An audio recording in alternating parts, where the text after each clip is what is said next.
Baby. Hey, I'm ready now.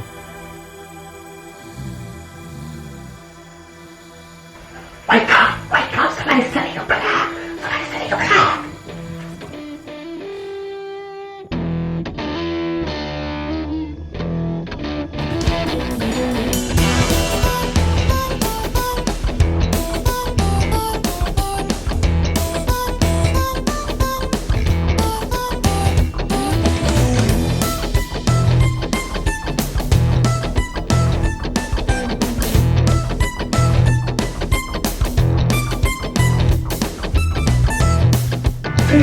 What do you want now, damn it? What? Really? Hit me with the super bass. Okay, I'll hit you with the super bass. You got it? You got bass guitar? I just send you a lead guitar. That's better.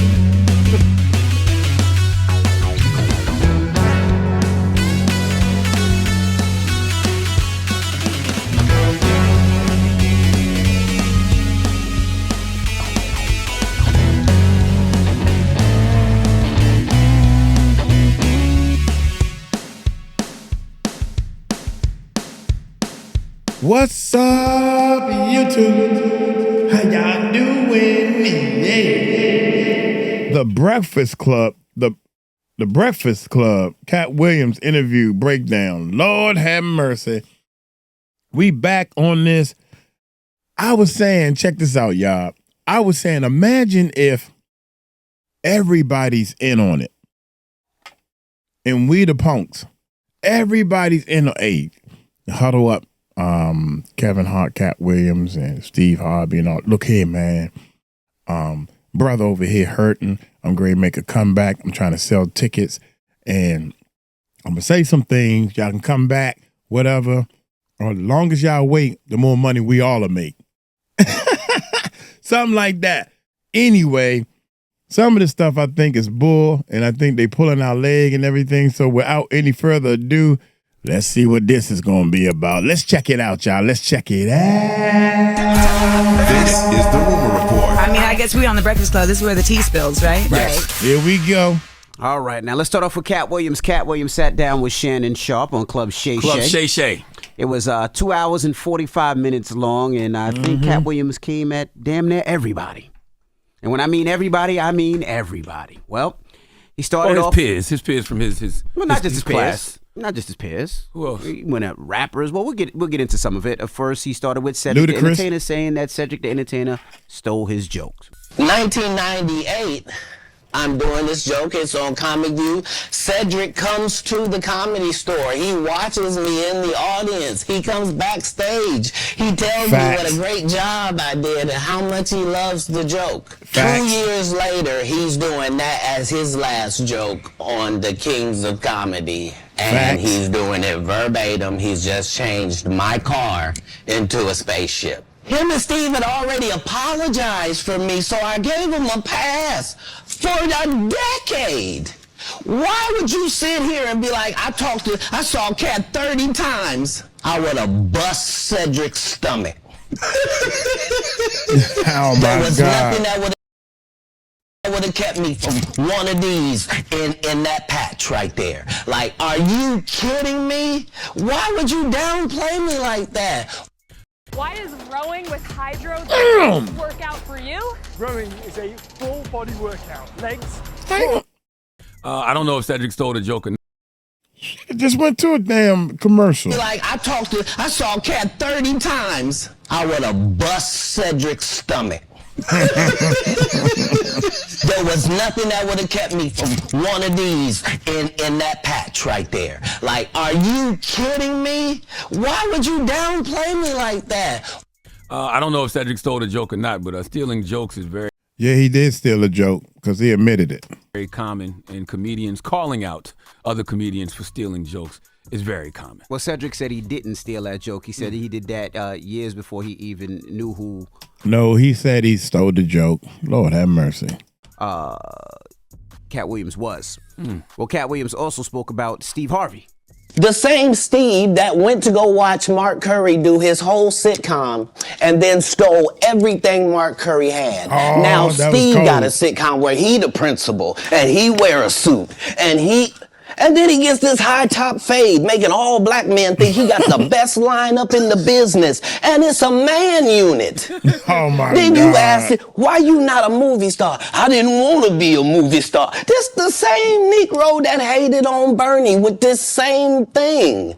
I didn't want to be a movie star. No, you couldn't be a movie star. There are 30,000 new scripts in Hollywood every year. Not one of them asks for a country bumpkin black dude that can't talk good, baby, and look like Mr. Potato Head. There ain't none. You would have to have range. Man. I mean, that's kind of, I understand what Katt is trying to say, but I mean, didn't Steve, hasn't he defeated that? Because he's worth hundreds of millions of dollars. Yeah. So it's clearly somebody like the country bumpkin. Well, a lot of people do. Right. He has a lot of shows out there right now. The biggest thing he's is, a hard-working dude. He's a talking about hard-working just now was dude. Man unit. What the hell's a man unit? With the hair, man, the flat top. Was the flat top removable? Was it fake?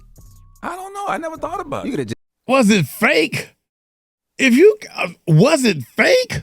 Is that what he just said? Was it fake? attach it I thought everybody knew it was fake. I thought it was part of his costume. When I used to watch the show when he was supposed to be the principal or the lady was the principal and Cedric was on the show, I thought that was part of his costume. Like, makeup, put the hair on.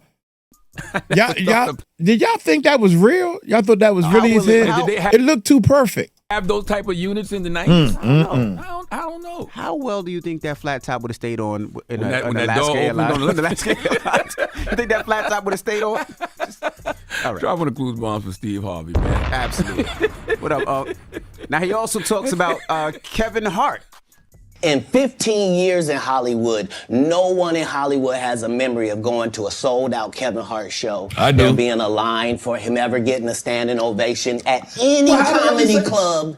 He already had his deals when he got here. Have we heard of a comedian that came to L.A. and in his first year in L.A. he had his own sitcom on network television and had his own movie called Soul Plane that he was leading? No, we've never heard of that before that person or since that person. What do you think a plant is? Maybe people don't understand the definitions of these words. He just did his documentary with Chris Rock where he shows you that his whole upbringing in comedy was on the East Coast. Yeah, it was. So how simultaneously was he here in Los Angeles doing the same thing? I talked about. See, I wouldn't know. I wouldn't know for real, because I was introduced to Kevin when he was big. You know what I'm saying? And everybody got to go through a struggling time of doing little clubs and club hole in the walls or whatever. So when I seen that part of Kevin, I'm thinking he's just paying his dues to get up there. And he's like, nobody's seen a sold out show. Oh, that's the only shows I remember is sold out shows. So I don't know what Katt Williams was talking about, but maybe he kind of know the Kevin Hart before the sold out shows. Everybody had to do shows that was not sold out, so that I didn't see no big deal over that whole thing. Period. Katt.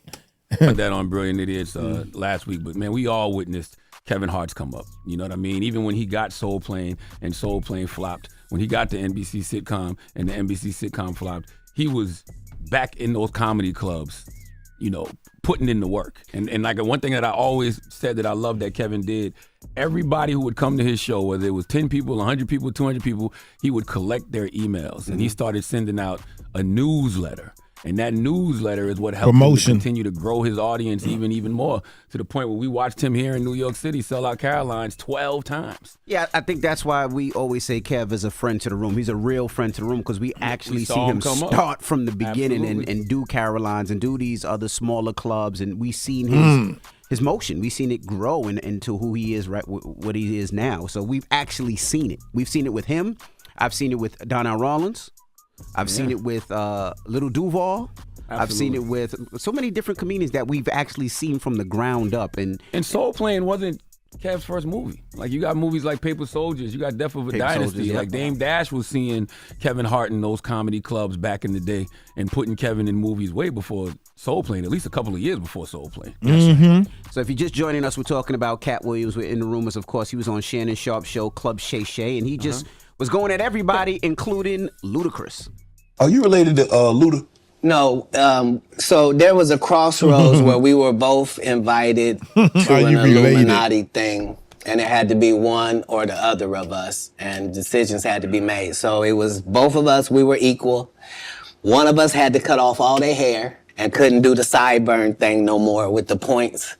And the next person, they said, was going to get $200 million because they were going to pay him $10 million a movie to do 20 movies. And that's how the conversation happened. One of those persons turned out to be Ludacris, and the other person turned out to be Katt Williams. Now, one person ended up with a light-skinned, ugly-faced wife that's never done it. Remember I told you that if I say that, it applied to 7 people? Yes. It's part of what they give you. Oh, man. What tripped me out is, your wife is your wife, whoever you love, that's your opinion on if somebody ugly or not. But $20 million for $200 million for 20 movies will make me shave my head, cut off some sideburns, cornrow my hair. I'll put on some makeup. I don't give a daggone for $200 million.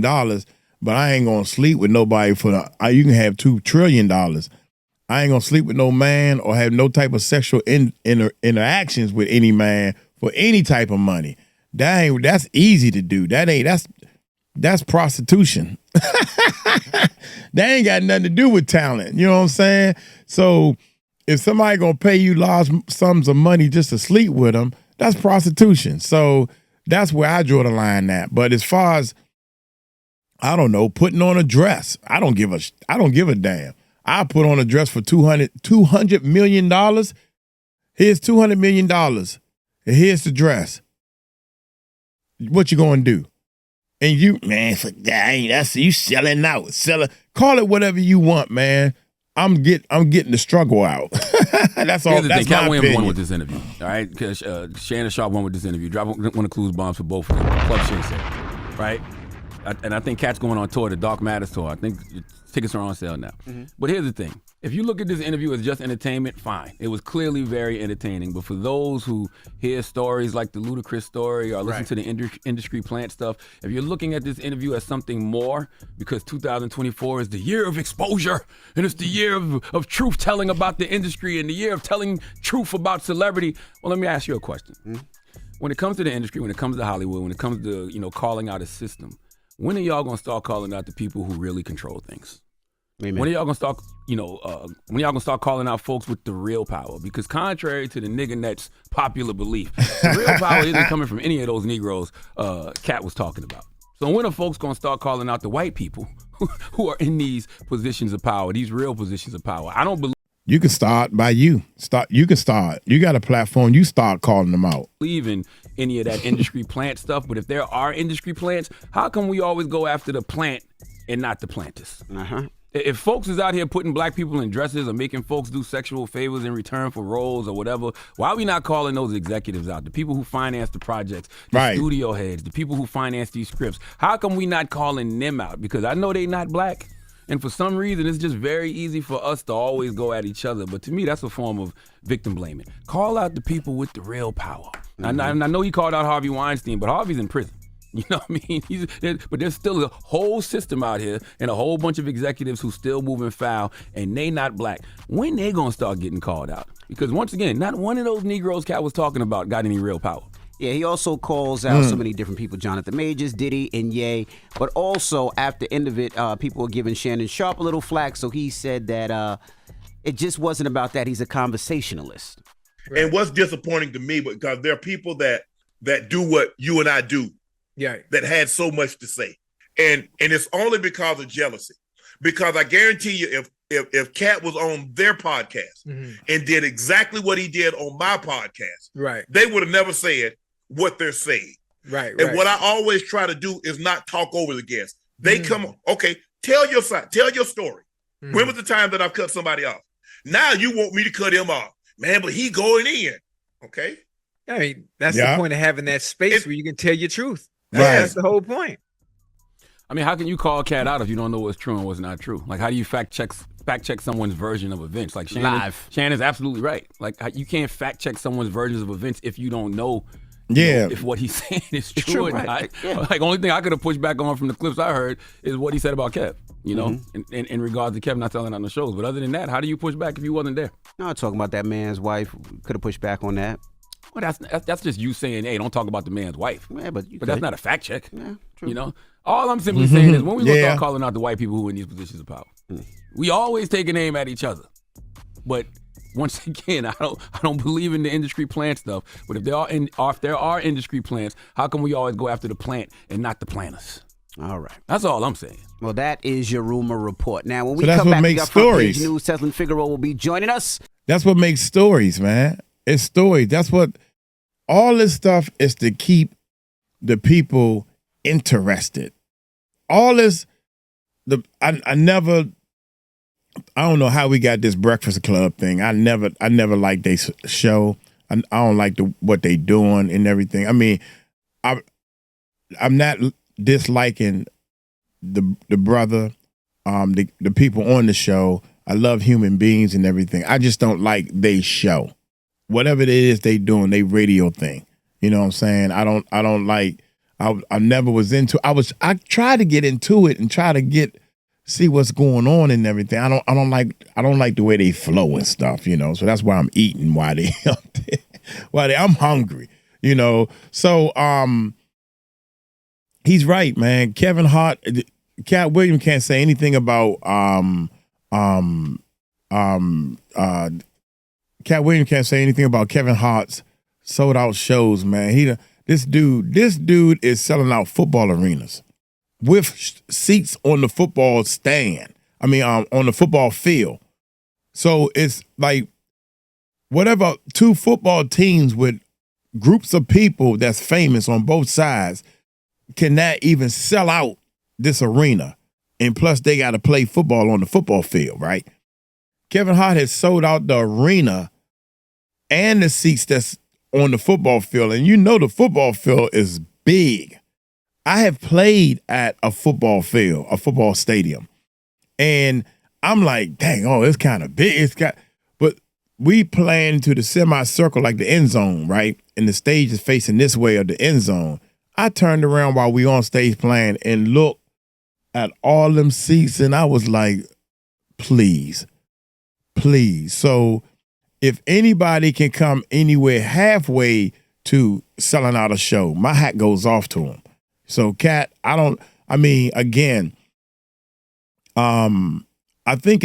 think all this stuff is made up. People gonna believe what they want to believe. All these artists, even these two guys, you know, everybody got opinion.